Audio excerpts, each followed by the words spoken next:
ನಮಸ್ತೆ ಗೆಳೆಯರೇ, ಸಂಜಯ್ ಎಕ್ಸ್‌ಪ್ರೆಸ್‌ಗೆ ಸ್ವಾಗತ. ಇಂದು ನಮ್ಮೊಂದಿಗೆ ಜಯ ಕರ್ನಾಟಕ ಸಾರಥಿ ಸೇನೆಯ ಸಾರಥಿಯರು ಇಲ್ಲಿದ್ದಾರೆ. ಸಾರಥಿ ಅಂದ ಕ್ಷಣ ನಮ್ಮ ಮನಸ್ಸಿಗೆ ಬರೋದು ಪುರುಷರು ಮಾತ್ರ.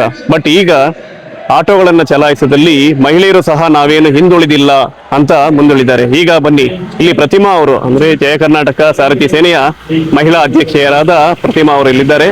ಅವರು ಮಹಿಳಾ ಆಟೋ ರಿಕ್ಷಾ ಓಡಿಸುವಂತ ಇಚ್ಛಿಸುವವರಿಗೆ ಯಾವ ತರ ಅವ್ರು ಸಹಕಾರ ನೀಡ್ತಾರೆ ಮತ್ತೆ ಆಟೋ ತಗೊಳ್ಳೋದಕ್ಕೋಸ್ಕರ ಯಾವ ತರ ಸಹಕಾರ ಮಾಡ್ತಾರೆ ಅನ್ನೋದನ್ನ ನಾವು ಕೇಳೋಣ ಅವ್ರ ಬಾಯಲ್ಲೇ. ಹೇಳಿ ಮೇಡಮ್, ನೀವು ನಿಮ್ ಸಂಘಟನೆಯಲ್ಲಿ ಎಷ್ಟು ಜನ ಇದ್ದಾರೆ, ಎಷ್ಟು ಜನ ಆಟೋ ಓಡಿಸ್ತಾ ಇದ್ದೀರಾ? ನಮಸ್ತೆ ಸರ್, ನನ್ನ ಹೆಸರು ಪ್ರತಿಮಾ. ನಮ್ದು ಆಫೀಸ್ ಬಂದು ಕೆಂಗೇರಿಯಲ್ಲಿರೋ ಅಂತದ್ದು. ನಾವು ಒಟ್ಟು 750 ಜನ ಮಹಿಳೆಯರಿದ್ದೀವಿ. ಆಲ್ರೆಡಿ ನಾವೆಲ್ಲರೂ ಒಂದು 500 ಜನ ಅಷ್ಟು ಹೆಣ್ಮಕ್ಳುಗಳು ಆಟೋನ ಓಡಿಸ್ತಾ ಇದ್ದೀವಿ. ಕೆಲವು ಹೆಣ್ಣು NGO ಕಡೆಯಿಂದ ಫ್ರೀ ಆಟೋಗಳು ಬಂದಿರೋ ಅಂತದ್ದು ಇದೆ. ಇನ್ನು ಕೆಲವು ಹೆಣ್ಣು ಮಕ್ಕಳುಗಳಿಗೆ CSR ಫಂಡ್ ಅಲ್ಲಿ ಡೌನ್ ಪೇಮೆಂಟ್ ಅನ್ನ ಮಾಡಿ ಆಟೋಗಳನ್ನ ಕೊಡ್ಸಿರೋ ಅಂತದ್ದು. ಅಂದ್ರೆ ಇವರು ದುಡ್ದು EMI ಅನ್ನ ಕಟ್ಕೊಂಡು ಹೋಗೋ ಅಂತದ್ದು. ಈ ತರದಲ್ಲಿ ನಾವು ಒಂದು 500 ಜನ ತಕ್ಕ ಹೆಣ್ಮಕ್ಳುಗಳು ಆಟೋ ಓಡಿಸ್ತಾ ಇದೀವಿ ಸರ್.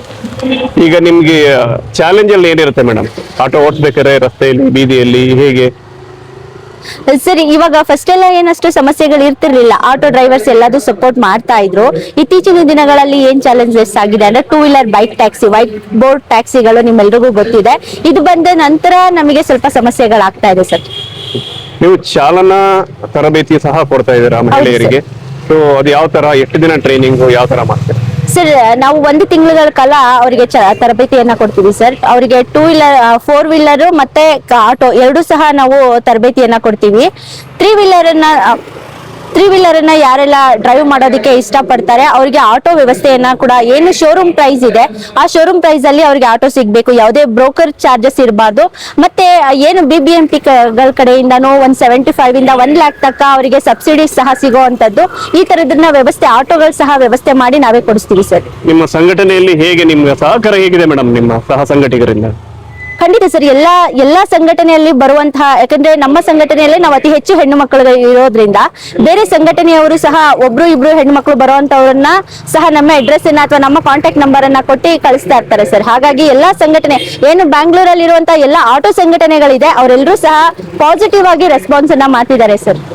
ನೋಡಲ್ಲ ಸ್ನೇಹಿತರೆ, ಇಂದಿನ ದಿನಗಳಲ್ಲಿ ಚಾಲನಾ ಕ್ಷೇತ್ರದಲ್ಲೂ ಸಹ ಮಹಿಳೆಯರು ತಾವೇನು ಹಿಂದೆ ಬಿದ್ದಿಲ್ಲ, ಮುಂಚೂಣಿಯಲ್ಲೇ ಇದ್ದೀವಿ. ಮತ್ತು ಸಾರ್ವಜನಿಕರಿಗೆ ಒಂದು ಸ್ಥಳದಿಂದ ಮತ್ತೊಂದು ಸ್ಥಳಕ್ಕೆ ಪ್ರಯಾಣ ಮಾಡೋದಕ್ಕೆ ಅಗತ್ಯವಾದ ಅನುಕೂಲ, ನೆರವು ಮಾಡಿಕೊಡ್ತೀವಿ ಅಂತ ಹೇಳ್ತಾ ಇದ್ದಾರೆ. ಇವ್ರು ಮಾಡ್ತಾ ಇರೋ ಈ ಕಾರ್ಯಕ್ಕೆ ಹ್ಯಾಟ್ಸ್ ಆಫ್.